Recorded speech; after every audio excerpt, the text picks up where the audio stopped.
What's going on, Dragon Ballers? Welcome back to another video. Today we're finally talking about the last archetype coming out in set 13, whenever that comes out. I know it's been delayed, whole lot of hoopla, but anyways guys, today we're talking about Mechikabura. Very interesting archetype to talk about because Bandai is bringing back the wish mechanic. I think Bandai purposely stayed away from the wish mechanic because honestly for a time it was way too broken. Like Shenron and Super Shenron were just way too good.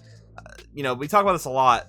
Doing things for free in any game really, but in this game too, is just really insane. So when a deck is pretty much revolving around doing things for free, it could be a little bit too powerful. But I think in this scenario they've done a good job of kind of rectifying that, and we'll talk about what I mean when we go through Mechikabura. So if you guys are new here, definitely hit the subscribe button and hit that bell so you never miss a video. And if you guys want to help support the channel, use my link in the description to TCG Player. It does help out a lot. That being said, we'll get right into it. So we have the Unawakened side of Mechikabura.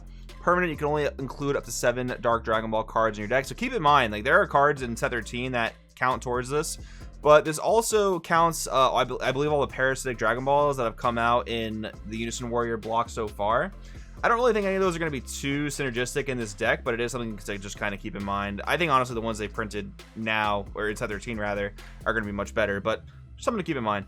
Auto when this card attacks, add up to 2 Dark Dragon Ball cards from your deck or life to your hand, then shuffle an area as you look through. Pretty standard for a Shenron leader. And then Wish, when you have 7 Dark Dragon Balls in your drop, draw a card, untap an energy, then send one of your opponent's battle cards from the drop to Warp and flip over. And then we have the Awakened side. Auto when this card attacks, draw 1. Pretty different from most Wish leaders we've seen that are generally their draw is tied to their activate main, but this one's a lot different. So activate main once per turn. If all your energy is black and you choose 1 card in your hand and place it at the bottom of your deck, choose 1. Choose one of your opponent's battle cards with energy cost of 4 or less, negate its skills for the game, switch that card to active mode and gain control of it, or remove 7 Dragon Balls from your drop area from the game, and if you do, this card gains triple attack for the turn. So what's crazy about this leader is you can get your draw and you can take one of your opponent's battle cards, which it's a really strong form of removal. Like, 1, you're dealing with a problematic battle card, and 2, you're getting a free attacker. So yeah, this thing does stuff for free, but I like how it's appropriately costed of putting a card from your hand to the bottom of your deck. I do kind of like that. And then the ultimate, it's kind of a throwback to OG Shenron leader, but it gives the leader itself triple attack, not any degenerate battle card you can play. And there's also no power boost, which is pretty interesting. One thing you want to keep in mind too, the old 5-drop Shenron Wish Granter, it's a pretty cool combo where you can play that, give your leader triple strike, and I believe also plus 15k, and then you know, use your leader ultimate to gain triple attack, and you can do something like that, which is a pretty cool combo. Wanted to kind of throw it out there. Anyways though, moving along some of the main deck stuff, we have Black Smoke Dragon, Offering of Destruction, the Unison for the deck, Rejuvenate. Permanent, this card can't attack. Activate main, add a marker to this card, and then -1, activate main. Your opponent sends 1 battle card from the drop to the Warp. You place up to 2 Dark Dragon Balls from your deck to your drop, and then shuffle your deck and draw 1 card. I think this Unison is really good for the deck. It does help get the engine going. The -1 is a little bit weird because, like, you can only ever keep him even on markers. Now, Dark Shenron Wicked Wishmaster does kind of help that. Let's give him a read. Permanent, this card can't attack. Auto once per turn. If your leader card is black, when a battle card in your opponent's drop area is sent to their Warp by one of your skills, draw 1, which we've already seen several effects that do that. Then choose one of your opponent's battle cards and send it to the owner's Warp. I like that this is a 2 cost because it's almost like a Unison. Like back when Shenron Figure of Majesty was printed, they kind of called that the Planeswalker, or now we would know that as like a Unison.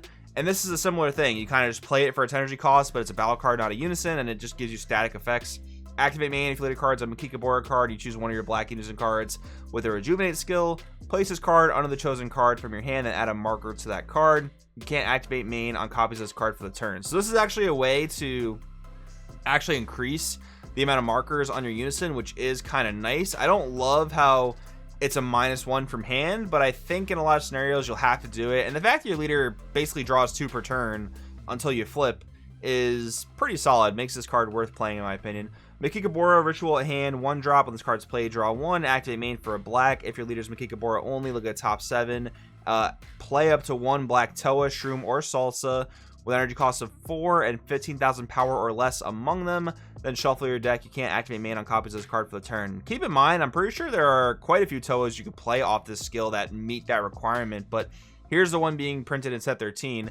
Blocker, auto, when this card's played, choose one of your opponent's battle cards and send it to the owner's Warp. Then your opponent chooses a card in their hand, sends it to the Warp, and draws 1 card. Activate main for a black. If your leader's a Toa or Mechikabura card and you have 2 or more Dark Dragon Balls in your drop, play this card from your hand, then place up to 2 Dark Dragon Balls from your deck in your drop, and then shuffle if you look through your deck.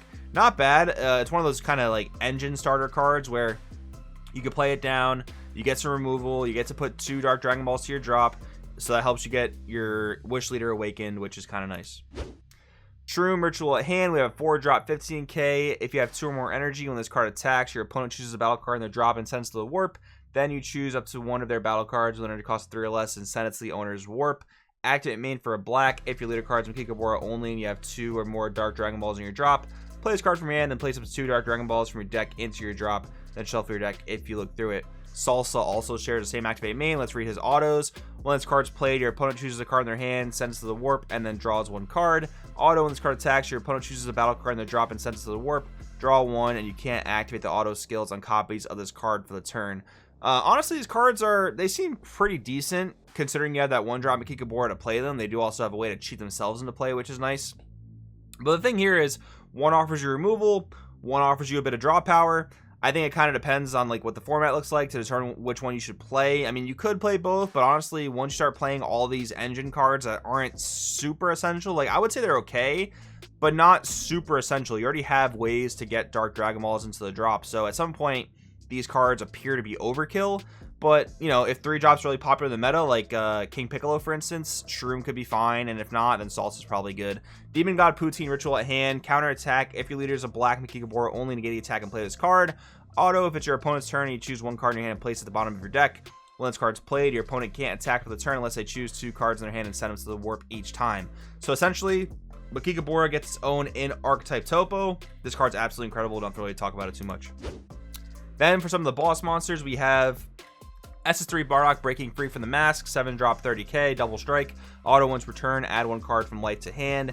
When your opponent activates a counter attack skill on an extra card, negate that skill. This skill can be activated at counter timing. So essentially this is a battle card with counter. Let's see what the rest of them is all about. Activate main for 4 black energy. If you have 15 or more black cards in your warp, play this card from your hand. And then activate main once return. If life set 1, switch this card to active mode. I like this card a lot in theory, but honestly I think it's pretty weak because blue, yellow, and green have super easy answers to this in the form of their unison counterplays, or yellow even just having giant ball or other resting cards like that. I can see this being good against red and black, but only being good against 2 colors makes it side deckable at best. Only stopping counter attacks. If it stopped any counters, like if it stopped Frieza Charismatic Villain or Vegeta Primal Transformation, that would make it a lot better, but it doesn't, so I don't think this card's gonna be too great in the main deck. Dark King Mechikabura, power restored, 8 drop deflect, double strike, auto. If your opponent has 4 or more cards in their warp, when this card's played, choose all your opponent's battle cards and send them to the owner's warps. Then choose up to 2 battle cards in your opponent's warps with energy costs of 7 or less and different card names, negate their skills for the game, and play them in your battle area. You can't play non-black battle cards for the turn. Alright, this card's honestly pretty insane because of the activate main. For 4 energy, if your leader's Mechikabura, play this card from hand. So essentially a 4 drop. You're only ever going to play this in Mechikabura, so being an 8 cost doesn't even matter. This card's incredible. Deflect, double strike, it's always going to go off. You're going to get 2 free battle cards from your opponent's warp, so you're getting great value there. If you're playing against blue, they can Trunks the effect of Mechikabura, not the play, but the effect, so they can actually get those 2 cards back to their own hand, which is kind of funny. But yeah, this is otherwise an incredible effect. King Vegeta, Kingdom Lost, we have a 6 drop 19k unique double strike barrier. Auto, when this card's played, choose 1 card in your opponent's hand or up to 1 of their battle cards, send them to the owner's warp. And then auto, once per turn, if this card's in rest mode, when your opponent attacks a leader card, your opponent chooses a card in their hand and sends it to the warp. Activate main for 2. If your opponent has 3 or more cards in their warp, play this card from hand. I love this card so much because it helps black be a bit more mid-rangey, essentially puts up a deadly defender of sorts, which I think is absolutely incredible. This card is super solid. There's also a 1-drop coming out in this set that does allow you to play this from the deck. It's a 1-drop, and I believe if your opponent has 5 or more cards in their warp, you can pay an additional black to play this from the deck. I believe this is the only King Vegeta cost 6 in the game, or King Vegeta Xeno cost 6 rather, and I think that 1-drop only plays King Vegetas of cost 6, so I really don't think it's super worth to play that 1-drop when this is the only target it can play in the entire game, but it is an option. Did want to let you guys know, but more often than not, you should be able to play this thing for 2. Like, that's the only way you're going to realistically play this card, in my view. Then for some of the extra cards, we have Darkness Judgment, 1-drop counter attack, permanent. If your opponent has 3 or more cards in their warp, you can activate this card to activate battle without paying energy cost. And then activate battle, it is essentially a sensu bean. This card is really, really good. I don't think you automatically have to main deck it. I think if there's a lot of 15k, 20k attackers in the meta, it's a great card to tech in. But I think it'll be a lot like Dragon Thunder and Sin Shenron. Not essential in the main deck, but solid if you play it, and then very good depending on the format. Yearning for the Dark Dragon Balls, this is coming out in the main set. You can only have 7 copies of this card in your deck, and then permanent gains Dark Dragon Ball in all areas. Activate main if you lead a card as a black Demon Realm race card. Your opponent chooses one of their battle cards with an energy cost of 1 and sends it to the owner's warp. So if you need to answer BMS, which this deck does have some cards that don't work against BMS, you can use this. Activate battle, choose one of your cards and gets plus 5,000 power for the battle, so you can combo with it. But Dark Empire Strikes Back, I think, is much better, and I believe this is coming out in the special edition packs, not a TP, which definitely will help with the price tag of this card quite a bit. Permanent gains our Dragon Ball in all areas. If your leader is a black Mechikabura card with a wish skill, reduce energy cost of this card in your hand by 1. Activate main if your leader card is a black Mechikabura only card. You choose 1 Dark Dragon Ball card, 1 black Demon Realm race card, or 1 black Demon God card in your hand and discard it. Draw 2 cards, and your opponent sends 1 battle card from their drop to the warp. So one sort of unfortunate thing is this doesn't have the same permanent where you can include up to 7 copies. So it seems at max you can only play 4 copies. Still an excellent card though. Like, this is a really, really solid card to just play. It does get you some draw power. You can always dump it from the deck with your leader. I think this is one of the best, if not the best, Dark Dragon Ball card you should be playing in the deck. But you do have to play some other ones as well. So you're probably going to play 3 copies of Yearning for the Dark Dragon Balls. But anyways, I think this archetype's looking very, very solid. I think the cards it has at its disposal are pretty good. Some of the older cards, like Shaman Wish Granter that I mentioned before, also works pretty well. So I want in the comments below, what do you guys think about Mechikabura? Are they doing Wish appropriately? Are they bringing Wish back in a good way? What do you think? Let me know. I'll see you guys next time.